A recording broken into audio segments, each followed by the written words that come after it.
皆さんこんにちは。卓球の用具選びに日々頭を悩ませ、夜も眠れないケンジです。アシスタントのみさきです。今日も用具マニアの皆さんのために、どこよりもディープで、ここでしか聞けない最新の用具情報をお届けしますよ。さて、今回のテーマは、最近世界の卓球市場で凄まじい勢いでシェアを拡大している中国の卓球ブランド、ロキ、ライジンについてです。皆さんも、大手ネットショップや YouTube のシダ動画などでこの文字や稲妻のロゴを目にすることが一気に増えたんじゃないでしょうか。そうですね。数年前までは安くてそこそこの中国製レジャーメーカーっていうイメージが強かったですけど、最近はトッププロが実際に試合で使っていたり、驚くほど高性能なハイエンドモデルが出ていたりと、明らかにブランドの雰囲気がガラッと変わってきていますよね。まさにその通り。ロキーは2011年7月26日に中国の江蘇商用州市で設立されたブランドなんだけど、彼らの最大の転換期となったのは2015年9月、ペン裏面打法の世界的レジェンドであり、元世界チャンピオンのワンハオ、現中国男子ナショナルチーム監督と戦略的パートナーシップを結んだことなんだ。ワンハオさんといえば、現代卓球の裏面技術を完成させた歴史に名も刻む超大物じゃないですか。でもよくある有名選手を起用した名前だけの広告塔的な契約なんですか？いや、それが全く違うんだよ。ロキスポーツ用品有限公司の公式ファクトリー資料、ロキテーブルテニスグローバルブレイズカタログによると、彼は単なるアドバイザーではなく、最高技術コンサルタント、テクニカルコンサルタントとして、開発の最深部に深くコミットしているんだ。ラケットの木材の積層設計や使用するエポキシ水溶性接着剤の化学配合、さらにはプロトタイプのシダテストにおける最終監査まで実質的な開発工程のすべてを監修している。さらに最近では張優選手や現ナショナルチームのトップスターであるリャンジンクン選手とも契約を結び、超高速ラリーに耐えうる最先端のブレードを次々と開発しているんだよ。なるほど。ワンハオ監督の持つ世界一の戦術眼と知見がダイレクトに材料工学レベルで注ぎ込まれているんですね。これは製品のクオリティに対する本気度が違います。では今回の解説の全体像となるエグゼクティブサマリーをまずお話ししよう。今回はロキのラケット開発の裏側に迫るため、驚くべき複数の具体的な発見を提示していくよ。具体的な発見ですか？どんなものがあるのか今からワクワクします。まず一つ目は、ロキのフラッグシップである W81 やアーサープロ ZLC といったトップモデルが、ただの他社人気ラケットのコピーではなく、中国製の非常に硬い強粘着ラバーに完全に適合するよう、独自の肉厚光合成設計を採用していること。二つ目は、リャンジンクン選手や最新のウェイシーハオ選手のシグネチャーモデルに見られる、アウターカーボンとインナーカーボンの徹底的な材料工学的、力学的差別化。そして3つ目は、ネットや SNS で囁かれるベビーオイルを使った安価な DIY ブーストが、ラバーの劣化だけでなく、実はラケットの合板構造までも非可逆的に破壊してしまうという恐ろしい物理化学的リスクだ。うわあ、どれも卓球ショップや学校の部活では誰も教えてくれない。だけど絶対に知っておかなければならない衝撃的な内容ばかりですね。さらに後半ではバタフライのインナーフォースレイヤーシリーズや高速機 DHS の WQ68 といった世界最高峰の基準機デファクトスタンダードとの物理特性や弾性指数の精密な比較、個人輸入時に注意すべき関税ルールの最新変更点、ネット上の偽物を一発で見破る防偽シールの真贋判定手順、さらには初心者が最高峰プロモデルを使うと物理学的に実は全く飛ばなくなるという不都合な真実や、完成品ラケットの製造プロセスに潜むリサイクルの闇まで包み隠さず徹底解説していくからね。これは一瞬も見逃せませんね。用具選びの常識が180度変わるかもしれません。さあ、いよいよ各論に入っていきましょう。まずはロキーの最先端技術が結集されたハイエンドモデル W81 シリーズから解剖していこう。このシリーズは現代のドライブ攻撃型プレイヤー向けにアウターファイバー外側カーボンとインナーファイバー内側カーボンの力学的特性を極めて緻密に作り分けているんだ。アウターとインナーってカーボンなどの特殊素材がラケットのどの位置に入っているかの違いですよね。具体的にどう違うんですか？まずアウター仕様の W81 アウター ALC 上油仕様モデルから見ていこう。積層構成は上板からコト、アリレートカーボン ALC、アユース、キリ、芯材、アユース、ALC、コトという5枚木材プラス2枚アウター特殊素材の7層構造になっている。表面のすぐ下に特殊素材のアリレートカーボンが配置されているんですね。そう、特殊素材を外側にデプロイすることで、ボールが衝突した瞬間の初期反発速度、つまり材料力学でいう一次弾性を最大化しているんだ。板厚は約 5.8 ミリ、平均重量は約87グラムから90グラム。表面のコト材の硬さと ALC 特有の弾きがダイレクトに融合することで、非常に速い球離れと金属的でクリアな打球感を生み出している。ブレード全体の余計なしなりを適度に抑えているから、前陣でのピッチの速い高速ドライブや直線的で低い軌道のカウンターを連発するのに最適な設計になっているんだ。アウターがマインジンでの直線的なスピード重視だとしたら、もう一つのインナー仕様の方はどういうキャラクターなんですか？そちらがワンハオ監督自身が開発を牽引した W81 インナー ALC ワンハオ仕様モデルだ。こちらの積層構成はリンバ、アユース、アラミドカーボン、ALC、アユース、肉厚コア材、ALC、アユース、リンバとなっています。あれ、アウターモデルと比べると、表面の木材がコトからリンバに変わって、カーボンが芯材の隣に引っ込みましたね。その通り、この上板がマイルドなリンバに変わったことと、特殊素材のインナー配置というダブルの効果が物理的な挙動に非常に面白い変化をもたらすんだ。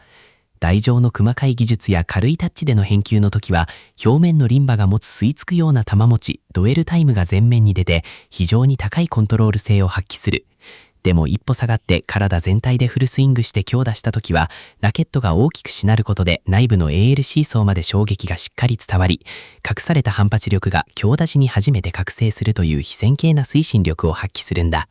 なるほど。優しいタッチの時は木材本来のコントロール。強く打った時だけカーボンが仕事をして弾き出すという、まさに理想的な二面性ですね。板厚は約 6.0 ミリ、平均重量は約87グラムから90グラム。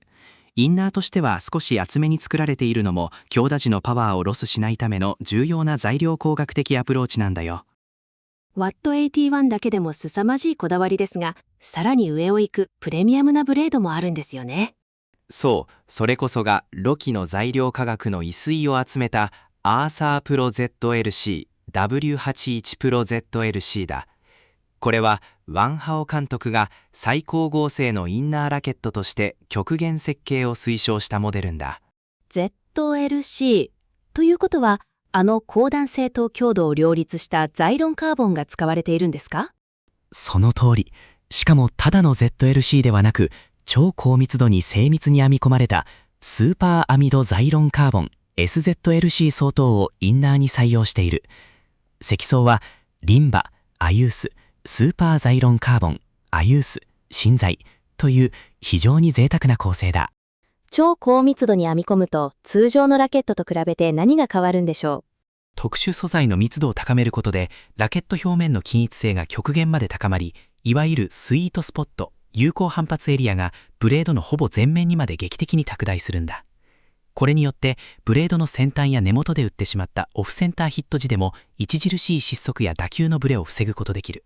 さらに注目すべきは、板厚をあえて 6.0 ミリという超肉厚設計にしている点だ。通常他社のインナー ZCLC モデル、例えばバタフライのインナーフォースレイヤー ZCLC などは 5.7 ミリ程度が世界基準とされているんだけど、ロキはそれよりも 0.3 ミリも厚い。この 0.3 ミリの肉厚化には一体どういう物理的な狙いがあるんですか？フア面に高度40度や41度といった中国製の極めて硬質な超粘着ラバーを貼った場合、ラケット自体が薄いとラバーの硬さにブレードが物理的に負けてしまい、インパクト時にエネルギーが底突きして失速してしまう。だから板厚を 6.0 ミリにして曲げ合成を極限まで高め、強烈なインパクトをブレード全体で受け止め、そこから驚異的なトランポリン効果、カタポルト効果を生み出せるように設計されているんだよ。中国の強粘着ラバーユーザーが極限のスピンとスピードを両立するための完璧に計算された力学設計なんですね。そしてこの W81 シリーズのさらに上に限定生産の究極のコレクションモデルが存在する。それがロキーリミテッドエディションワンハオオナーワンハオ栄誉限定版だ。栄養限定版、名前の響きだけでも圧倒されますが、通常版とは何が違うんですか？構造としてはリンバ、アユース、イエロー ZLC、アユース、イエロー ZLC、アユース、リンバの5枚木材プラス2枚インナー ZLC 構造で、板厚は 5.7mm から 5.9mm、平均重量は約 90g。最大の違いは材料の徹底した手作業選別にあるんだ。材料の選別精度ですか？そう、ロキースポーツグッズジャンシュー株式会社のファクトリー内で最も木目の間隔が均一で繊維の密度が高い最高品質のプレミアム木材シートのみを熟練の職人が手作業で厳選して組み上げている。これによって打球時の振動のブレがほぼ皆無になり、どこで打っても寸分狂わぬ弾道を実現している。さらに重厚な特製のアタッシュケース型木製化粧箱にワンハオ監督のシリアルナンバーカードとともに梱包されるプレミアム仕様で、実戦兵器でありながらも高い資産価値を持つコレクターズアイテムでもあるんだよ。まさに手作業でしか到達できない領域の一生ものの芸術品ですね。では続いて、現中国代表のパワーヒッターであり驚異的な両ハンドパワードライブを誇るリャンジン選手のシグネチャーモデル、通称 LJK シリーズの構造解剖に移ろう。このシリーズは中高人での激しいドライブの引き合いに絶対に負けない腰の強さが特徴なんだ。リャンジン君選手といえば、強靭な体格から繰り出される対戦相手が恐怖するほどのパワードライブがトレードマークですよね。まさに破壊力を一般のプレイヤーにも提供するために設計されたのが、まずアウターモデルの LJK-ALC エクスターナルだ。積層構成はプレミアムことアウター ALC、アユース、キリ、芯材、アユース、ALC ことで、総板幅は 5.75mm プラスマイナス 0.1mm、平均重量は約 85g プラスマイナス 3g だ。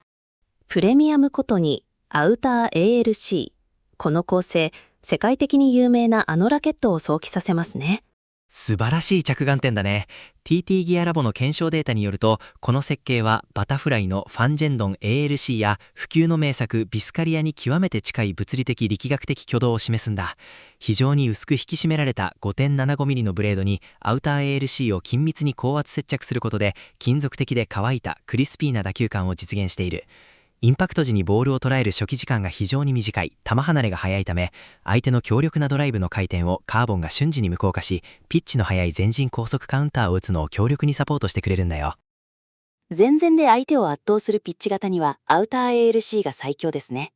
では、もう一つのインナーモデルである LJK-ALC インターナルはどうでしょうか？こちらは衝撃吸収能力と振動の減衰に極めて優れたアミド系高強度ポリマー繊維、ケブラー、アラミドをインナーに配置したよりコントロールとしなりを重視したモデルなんだ。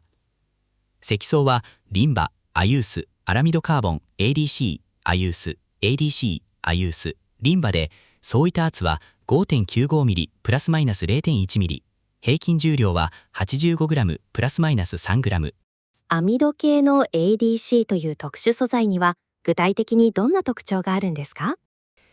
アミド繊維は打球時に発生する高周波の不快な微振動をほぼ瞬時に吸収カットしてくれる性質がある。打った瞬間に手にビーンと不快に響く雑味を ADC 層が吸い取り、グリップには木材本来の心地よいソフトな響きだけを正確にフィードバックしてくれるんだ。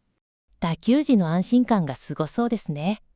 まさにその通り、この高い減衰性と表面のリンバ材、そしてインナー配置が組み合わさることで、フォアハンドで粘着ラバーを使い、薄くシートで擦り上げるような3ループドライブを打つ際に、ボールがラケットに長く吸い付くような圧倒的な球持ち、デュエルタイムを体感できる設計になっているんだよ。じっくりと回転をかけて、中後陣から盛り返す、現代的な粘着ドライブスタイルにぴったりですね。そしてこの LJK シリーズのピラミッドの頂点に君臨するのが、プロ選手にのみ直接支給される特注品 LJK スペシャル ADC-ALC スペシャルだ。一般に市販されているコマーシャル版とは一体何が違うんですか？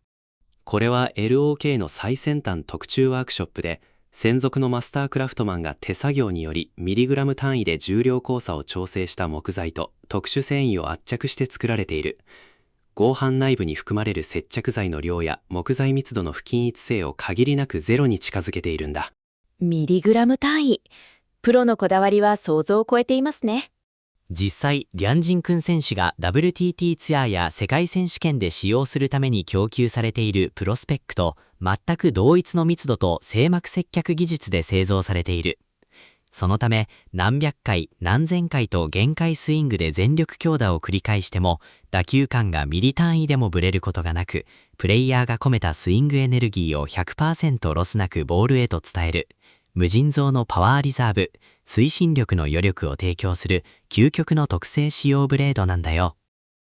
プロが命を預けるにふさわしい究極のクオリティですね。そしてロッキーの進化は止まらない。2026年シーズンに向けた最新のプロ級モデルとして、中国ナショナルチームの若きエース、ウェイシーハオ選手のパーソナルブレード W81 ウェイシーハオシリーズを投入してきたんだ。最新の2026年仕様ですか？これにもアウターとインナーの両方がラインナップされているんですか？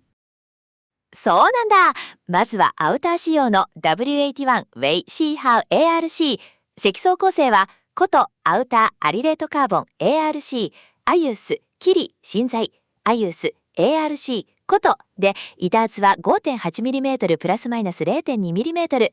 表面に非常に硬質な染色コト材を用い、そのすぐ下に高弾性の青黒 ARC を配置することで、極めてダイレクトな跳ね返りを誇る。軽い力でも ARC 層が瞬時に活性化して、台上フリックや現代卓球の生命線であるチキータを爆発的なスピードで弾き出すことができる。一方のインナー W81 ウェイシーハオ ADC はどうですか？こちらはリンバ、アユース、インナーアミドカーボン ADC、アユース、芯材、ADC、アユース、リンバで、板厚はさらに厚い 6.0mm プラスマイナス 0.2mm。厚肉にすることで強打に対する支持力をしっかりと確保しながら、インナー ADC がインパクト時にボールを一度限界まで包み込んで抱え込むようなねっとりとした球持ち、ディープホールドを作り出している。まさに後陣からの激しいドライブの引き合いで進化を発揮するんだよ。ウェイシーハオ選手の両ハンド技術を支えるため、細部まで高度な材料工学的アプローチがなされているんですね。そしてこのウェイシーハオシグネチャーの技術的最高峰に位置するのが W80 ウェイシーハオ SCZ/Z だ。 SZC、これはまたスーパーなザイロン素材ですか？その通り。積層はリンバ、アユース、超高密度イエローザイロンカーボン SZC、アユースで、板厚は 5.7mm、平均重量は約 90g。とにかく引っ張り強度の高い極めて強靭なザイロン繊維をぎっちりと編み込んでいて、ボールが当たって物理的に変形したブレードの自己復元速度を極限まで引き上げているんだ。自己復元速度が速いとボールはどう変化するんですか？インパクトの瞬間、エネルギーロスがほぼゼロの状態でボールに推進力を伝えることができるんだ。一次スピード指数が劇的に高まっていて、インナー構造ならではの一度掴むようなマイルドな打球感を維持しているにもかかわらず、放たれるボールはアウター特殊素材ラケットに全く負けない驚異的な直線スピードを誇る。プレイヤーのスイングエネルギーを熱損失なく 100% 推進力に変換する、まさにロキの材料工学的イノベーションといえるブレードだよ。科学の力で掴むのに超飛ぶを両立させたんですね。ロキーの製品ポートフォリオはこれら最高峰のプロ用モデルだけじゃないんだ。より幅広い層や異なるプレイスタイルに対応した非常に魅力的なシリーズを展開している。その代表格がテルソンシリーズだ。テルソン、これはどういうコンセプトのシリーズなんですか？これは上優選手のバックハンド高速ラリーをサポートするテルソンラバーファミリーと高度に相乗効果を発揮するために開発された高機能複合ブレード群なんだ。特に注目はテルソン CNF。CNF って最先端素材のセルロースナノファイバーですか？そう、木材由来の超極細繊維素材 CNF をアウター、琴材のすぐ下に採用しているんだ。琴表面材と CNF の組み合わせによって高反発でありながら金属的な突っ張り感を完全に排除し、木材特有のクリアで心地よい打球振動を残している。回転とスピードを高いレベルで両立したい欧州スタイルのピッチ型プレイヤーに最適だ。さらに独自のコアプロテクション技術で合板のコア木材を保護し、打球時のエネルギー喪失を徹底的に防ぐテルソンチャイナというインナーモデルも用意されているよ。先進素材を惜しげもなく使ったシリーズなんですね。でも、もっと手軽に練習用として使えるようなシリーズはあるんですか？それが圧倒的なコストパフォーマンスを誇るキリンシリーズだ。なんと日本での実売価格が約1000円から4000円という驚異的な価格設定でありながら、競技に必要な基礎技術を正しく学ぶためのインフラとして精密に作られているんだ。実売1000円台からですか？部活を始めたばかりの学生さんや初心者に優しすぎますね。種類も豊富で、例えばキリン K1T はアユース上板とキリン芯材の5枚巡航合板で板厚 6.3 ミリ、重量が約 75g から 86g と超軽量。ジュニアや初心者が手首を痛めずに正しいスイングフォームを覚えるための練習用だ。他にもキリン K1 はインナーナノカーボンを採用してカーボンの弾きを安全に体験できる仕様。性能面でもしっかりステップアップできるんですね。さらに7層光合成ハイブリッドのキリン K3 はキリの台芯を挟み込んで板厚 6.6mm、重量約 92g。インパクト時の余計なブレを徹底的に防ぐからスマッシュや強烈なミート打ちにぴったりだ。そして最上位のキリン K9 は表面に最高高度の黒炭材を使用し、さらに2枚のカーボンを加えた計9層構造。強烈な初速から弾丸のようなパワードライブを放つ超攻撃スペックに仕上げられているんだよ。安価な練習用から尖った超攻撃仕様までカバーしているなんてキリンシリーズ侮れませんね。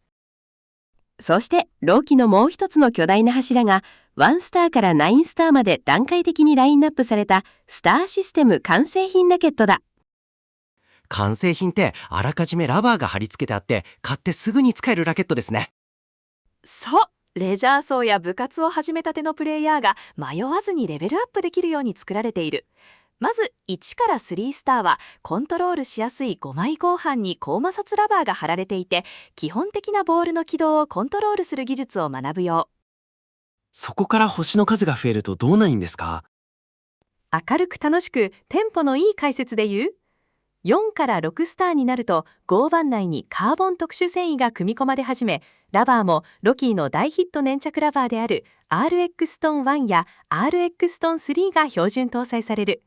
そして最上位の9つ星9スターモデルは最高技術コンサルタントであるワンハオ監督自身が開発に関与し、実打承認を与えた本格仕様なんだ。9つ星ともなると完成品とは思えないスペックになりそうですね。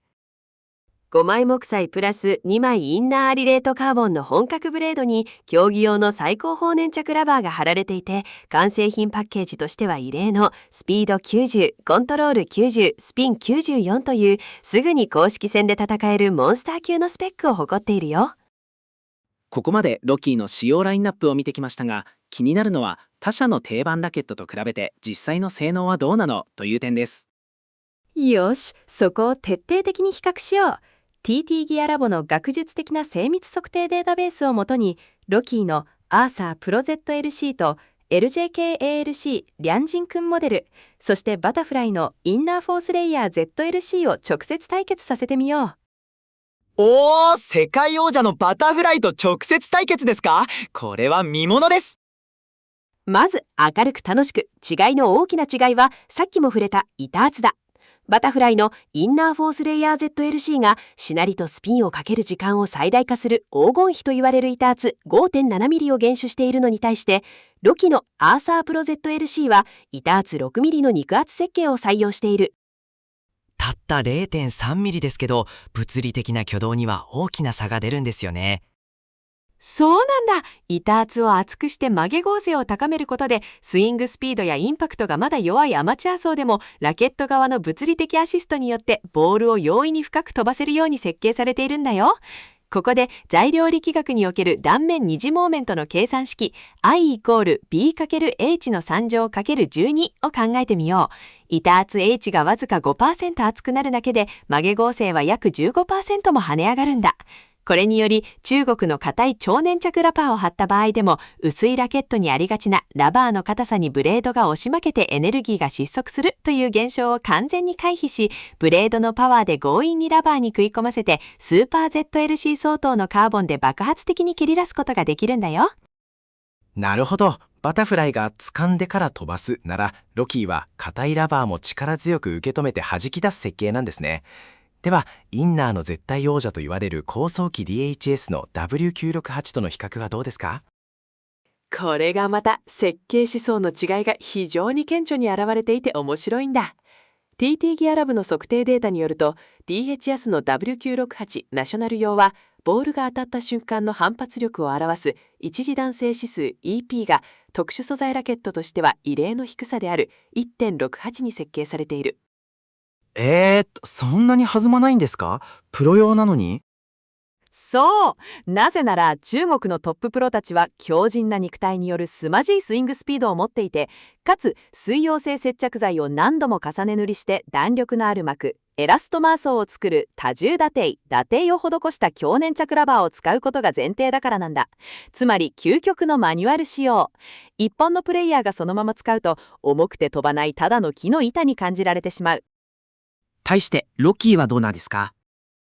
ロキーのアーサープロ ZC-ZLC は一次弾性指数 EP が 2.05、LJKALC に至っては 2.10 と最初から高くチューニングされている。このことにより一般のアマチュアプレイヤーが補助材などの特殊な加工、チューニングをしなくても貼ってすぐに十分なスピードと深く鋭いドライブをオートマチックに打てるようにアシストしてくれるんだ。この高い実用性を他社製品の半額以下の圧倒的なコストパフォーマンスで提供しているのがロキーの最大の強みなんだよ。ユーザーに寄り添った設計で、しかもお財布にも優しい、素晴らしいですね。でもラケットやラバーの性能をフルに発揮するためにはメンテナンスも大事ですよね。鉄にいい指摘だ。ロキーのインナーラケットの精度を 100% 引き出すためにロキーは非常に優れたケミカルシステムを提供している。それだ選択的可強接着剤ロキプログルー、通称ロキ水と ITTF ルールをクリアした補助剤ラクストンスペシャルブラックオイルブラックブースターだ。ロキプログルー、通称ロキ水、どんな効果があるんですか？通常の水溶性接着剤はラバーとラケットをガチガチに強力接着してしまうけど、このロキ水はミクロなスポンジの穴との間で一時的な結合を作る独自の選択的可強技術を採用しているんだ。これにより数週間以上の高い接着力を保ちつつ、剥がすときは乗り残りがなく、綺麗な一枚のゴムフィルムのようにペリペリと剥がれる。デリケートなスポンジがちぎれてボロボロになるクレーター化を防ぎ、ラケット表面の木材が剥がれる木剥がれも完璧に防いでくれる。安心してラバー交換ができますね。そしてアマチュアの間でよく行われるベビーオイルを塗るという DIY ブースト行為。これには科学的に非常に深刻なリスクがある。ベビーオイルの主成分である非極性非揮活性の流動パラフィンはゴムの分子構造を非可逆的元に戻らない状態ですに切断分解してスポンジを泥のように柔らかくしてしまうデイ化を引き起こすんだ。さらにラバー内部を透過してトップシートを固定している接着層を溶かして表を作るババリングを発生させたり、接着剤の界面を分解してプレイ中にラバーが突然脱落する原因にもなる。一度ゴムに吸い込まれると二度と気化しないため、大切な機材を永久に再起不能にしてしまうんだよ。ベビーオイルブースト、絶対にやってはいけませんね。専用のブースターを使うのが鉄則です。ところでケンジさん、LOK の製品系どこで手に入れるのが安全ですか？基本的には国内の主要 EC モール、アマゾンや楽天市場などで国内の卓球専門店が輸入しているものを買うのが最も安全。日本語サポートや初期不良の交換も受けられるからね。あるいはジャスポのような海外並行輸入の専門店を頼るか、もしくはアリエクスプレスで中国本国から直接取引する方法がある。アリエクスプレスなら RX と9国用ナショナルブルースポンジなどのレア物も安く手に入る。個人輸入ってお得で魅力的ですね。ただし、これには重大なリスクがある。財務省が発表した令和8年度2026年度関税改正の大綱により、これまで課税価格が1万円以下、実質的な購入額が1万6666円以下なら関税と消費税が免税されるという個人輸入免税枠ルールが廃止または厳格化されることが決まっているんだ。これにより安価なラケットやラバー1枚の個人輸入であっても、通関時に消費税が数価から数千円の代行手数料が個別化され、結果として並行輸入の方が実質コストが著しく高くなるリスクが現実化している。今までの安易な個人輸入はお得じゃなくなるかもしれないんですね。さらにロキの W81 スペシャルなどの高性能ブレードは人気が高いため、精巧な偽造品、いわゆるスーパーコピーが出回っている。これを完全に見分けるための真贋判定の手順を解説しよう。偽物に騙されない方法、ぜひ教えてください。まずパッケージの防偽シールを見るんだ。見る角度で立体的に模様が変わる 3D ホログラムがあるか、そして爪先で剥がそうとした時に強力な粘着剤でシール自体がズタズタに破れて壊れるかチェック。偽物はきれいに剥がれてしまう。次にシール中央の銀色コーティングをコインで削ると独自の個別シリアルコード、防偽安全コードが出現する。これをロキ本国の公式サイトの検索窓に入力するんだ。結果がファーストインクワイアリージェニュインプロダクトと出ればシステムに初めてアクティベートされた証拠なので 100% 本物だ。もしオーレディクワイアリーオン過去の日時と出たら、本物のシリアルコードを大量にコピーして偽物シールに再印刷した製品だということが一発でバレる。当然コードノットファウンドと出たら生産データベースに存在しない偽造品だ。この確認を必ず行ってほしい。なるほど。シリアルコードの照合を行えば誰でも確実に本物を見極められますね。それではここで今回の本題の一つであるメーカーなベテランプレイヤーが教えてくれない卓球の真実について切り込んでみましょう。よし、誰も言いたがらない不都合な真実を暴いていこう。まず一つ目は、プロ選手仕様のラケット W81 シリーズや LGK などは最高の素材で作られているから初心者から使えば早く上達するという指導者やベテランが言いがちなアドバイスだ。これは物理学的に大きな間違いなんだよ。やっぱりいい道具を使うのが一番なんじゃないんですか？インナーカーボンや特殊素材ラケットはプレイヤー自身が下半身からのパワーをボールに乗せ、ラケットの木材層を物理的にしっかりとたわませて、初めてその奥にある特殊素材カーボン層にエネルギーが届いて反発力が解放されるように設計されている。しかし十分なインパクトスピードを持たない初心者がこれに硬い粘着ラバーを貼ってるった場合、インパクトが弱すぎてエネルギーが内部の特殊素材まで全く到達しない。結果ただの重くて全然弾まない外側の極薄木材リンバの板で打っているのと同じ状態になってしまうんだ。それってボールが全然飛ばなくなっちゃいますね。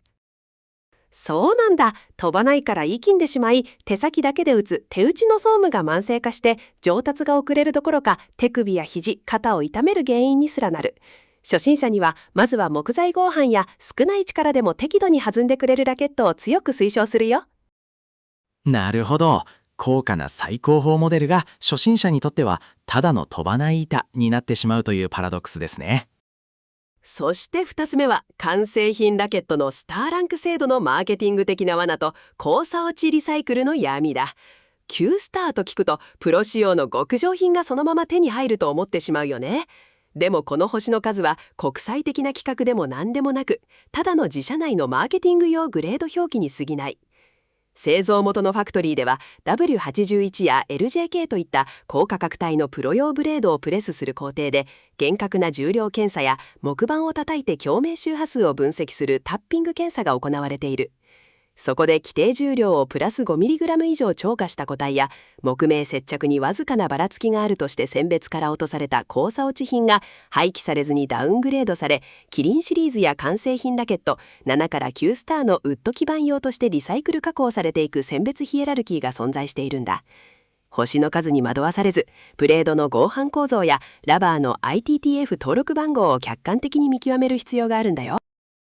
厳しい選別から漏れた素材が完成品用として活用されていたんですね。非常に冷酷な産業の現実ですが、知っておくべき真実です。それでは最後に当チャンネルの視聴者様から寄せられたリアルな質問への回答を通してまとめに入りましょう。